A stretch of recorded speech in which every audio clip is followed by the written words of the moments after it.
То ми го даваш сега. Тея помага на баща си. Прибери го това. Гледай как си ходим. Кутия специална. Тея и Самая.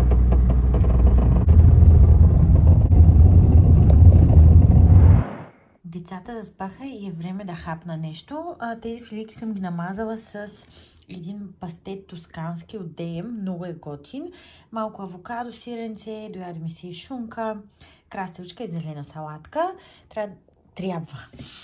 Иска ми се да си доизпия кафето и да направя план за деня. Да купим малко подаръци и вечерта ще излизам с колегите от работата, защото на 17 септември имахме годишнина, 5 години от създаването на обучителния център, само че кой беше болен, пътуващ, отпуска и така и не можахме да се съберем, но най-после вече днес ще отпразнуваме.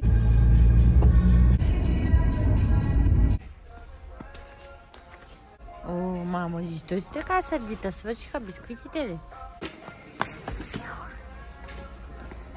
Идвам.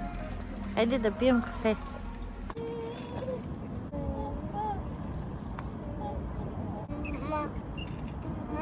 Тея. Как се казваш ти? Тея. Хей! Зайо! Зайко, къде си?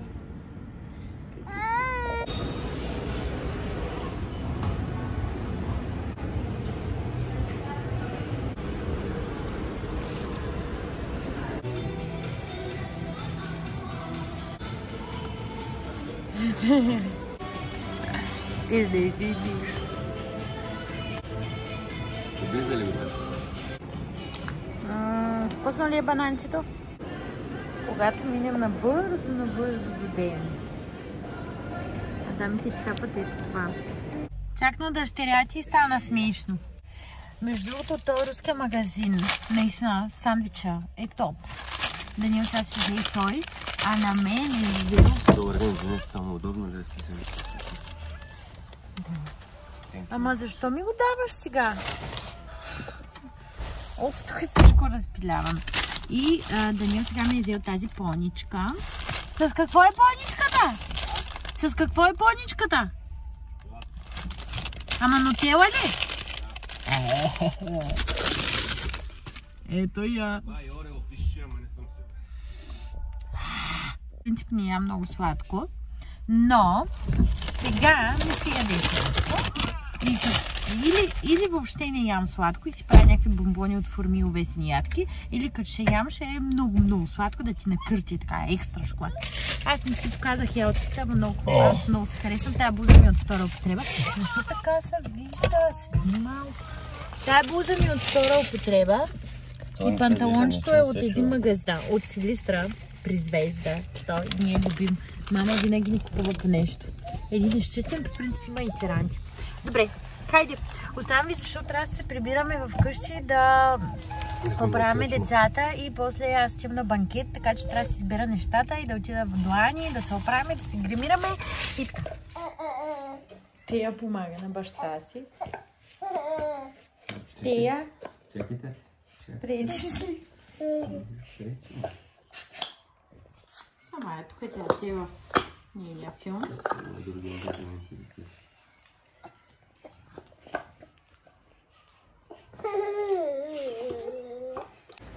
Така, отивам към Анита да се оправим и Вили би трябвало да дойде да ни вземе, защото сме принцеси с колата и в 6:30 имаме резервация за Хети, така че се надявам да се оправим, защото в принцип сме доста бавнички.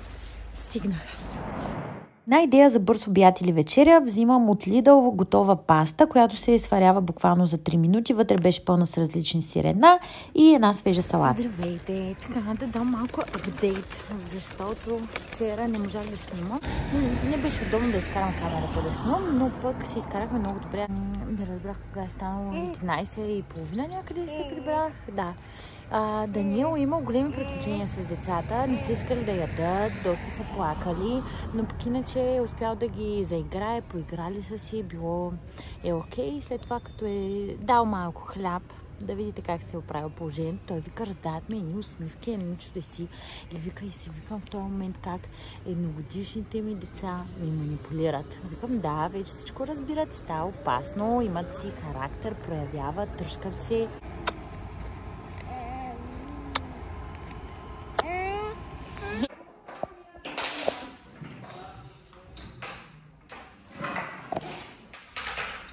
Тук сме на 6.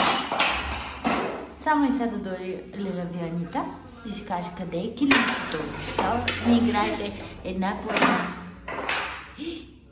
Не е това, мамо. Прибери го това. Браво! Ето и лука. Хайде прибери лука. Даваш ми портокал, добре. Прибери. Малко и по-внимателно може, ама ще се научим. Добре. Прибери лука, мамо, моля те. Хайде всичко прибираме. Тея. Тея. Ето ги двете части на банана. Браво! Тръгваме. За да може до 8 часа да се приберем. Мием зъбите и лягаме. Здравейте! Днес е събота и това, което направихме сутринта. Благодаря. Аук с капачи, кафенцето. И да, сутринта се опитах да поправя вкъщи, нищо не ми се получи. Тръгнах да се къпя, нямаше топла вода, после водата свърши. Въобще е чудесно преживяване. Но сега сме решили, Даниел беше по мачева и сега отиваме към панчарел да се разходим. Да, дъщеря вече е крива едната. За риба каза чути. Да, за риба. Вече им се спи, така че отиваме на разходка, да могат те да поспят и после ще се включат да ви доразкажа някои неща.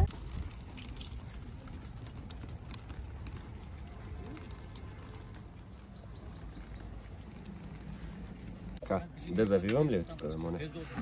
Еми не знам, зави, айде. Така, стойте. Не е така.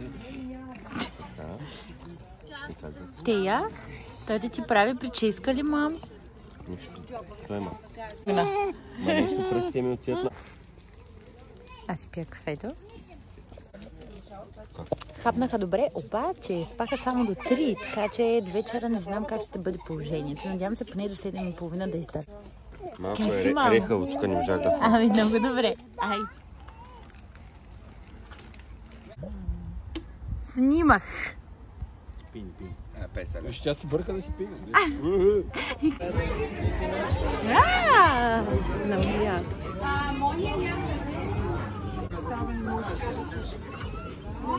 Ама виж, аз съм в розово, ти си в розово и бяло. Гледай как си ходим. Пресни яйца. Иха!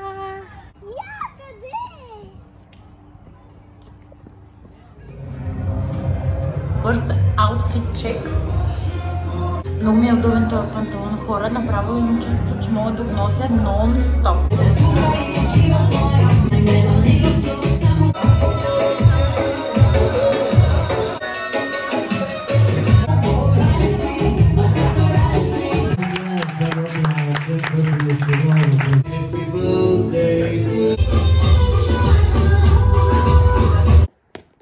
Ние се прибираме, рождения ден приключи, беше много хубаво и аз имам подарък от Миро. Даниел вика, гледай каква си важна, значи отиваш на рождение и се прибираш с подарък. Ми така е. Ето го, господин Шербанов.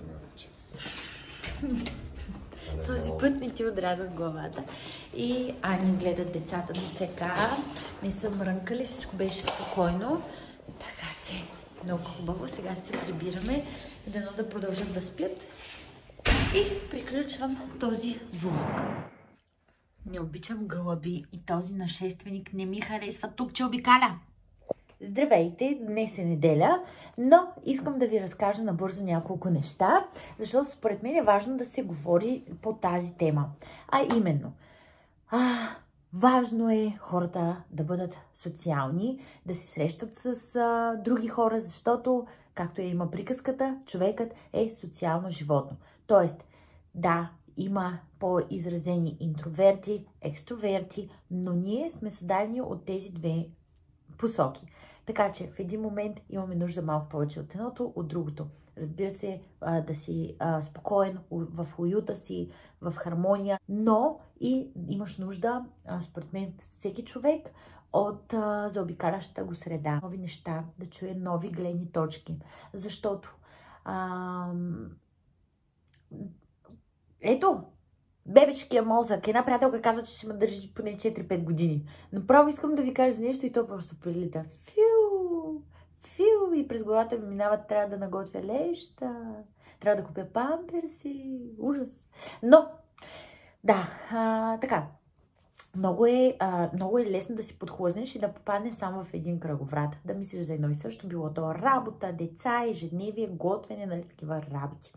Но аз лично, когато се срещам с хора, с моите приятели и слушам ги, какво се случва в техния живот, интересно ми е и просто си разширявам някакси въобще съзнанието и правя място за нови идеи, за нови преживявания. Особено след COVID, мисля, че аз имах един период, в който бях напълно забила. Направо, като ме питаш как си, сега, нямаме пари, много ми е тъпо, бизнеса не върви, скучно ми, после не ми се работи, тогава правихме и опити за бебе, това. Само всичко започваше с оф. Всичко започваше с оф. И си дадох ясната представа, че нещо в системата не работи както трябва. Първо, човек има нужда наистина да изпие едно кафе навън, да си направи пикник, да отиде на заведение, да се срещне с хора, приятели, да има своето време.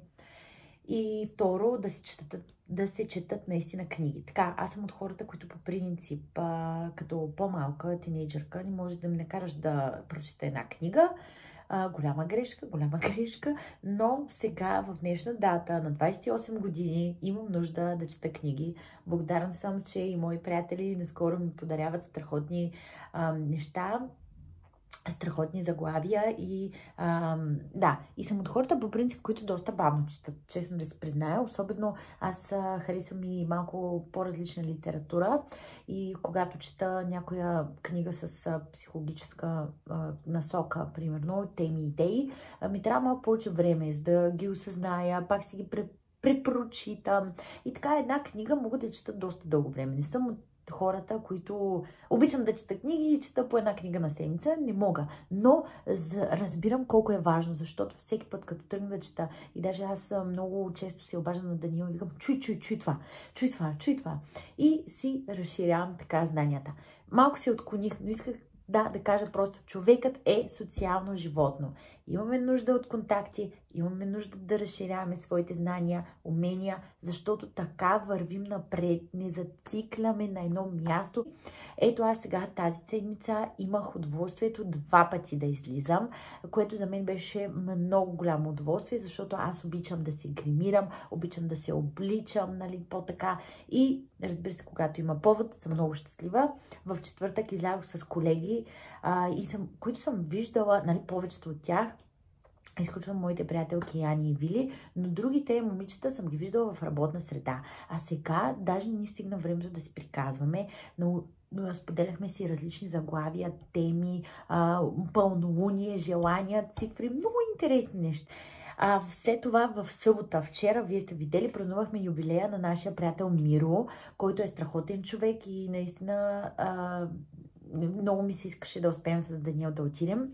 И сега, Ани и Евгений много са готини, защото още на годишната от сватбата Ани ми беше на нашата, август месец, Ани ми се беше обадила и каза, искаш ли, ако имате някакви планове, да излезете с Даниел, ние ще гледаме децата.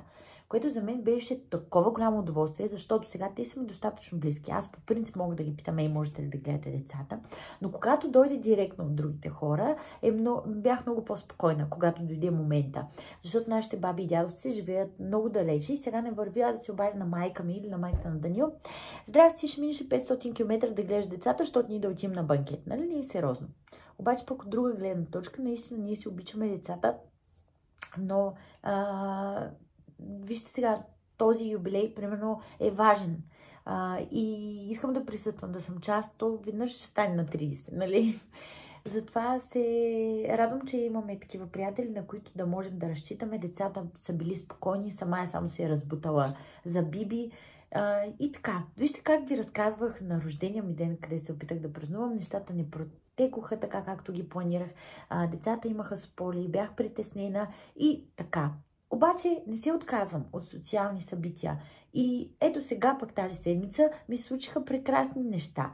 И се видях с хубави хора. И се разнообразих ежедневието. Така че наистина ден с ден не си прилича. Няма значение дали работиш, или си родител, или двете, трите, там, нали, каквото и да правиш. Просто давайте си шанс за повече различни неща. Дали ще отидете на кино, театър, на боулинг и така. Това исках да ви кажа. Вече говоря 7 минути. Добре, ще стане много дълъг този влог.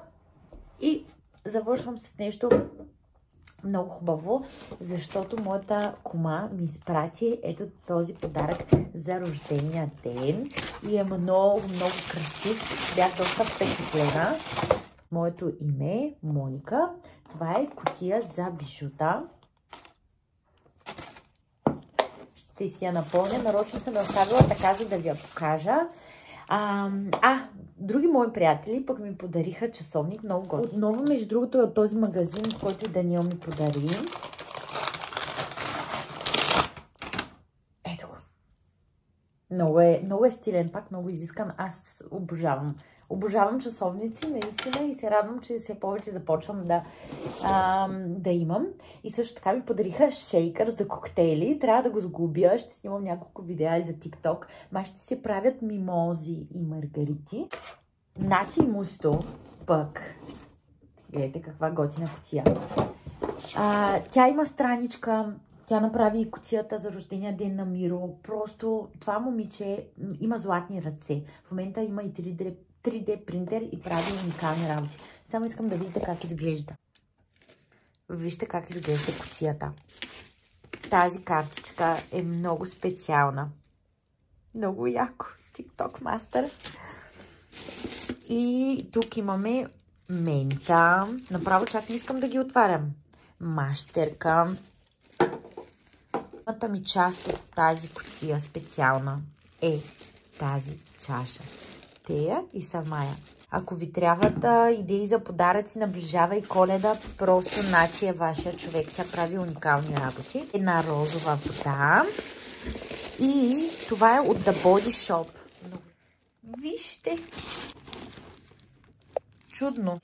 И така приключвам днескашния влог. Надявам се да ви е било интересно, полезно. Ще оставя информация за Нати, откъде може да разгледате нейната страничка. Тя прави различни чанти, въобще с текстил също много добре работи. Така че разгледайте. Благодаря ви и до следващото видео. Чао!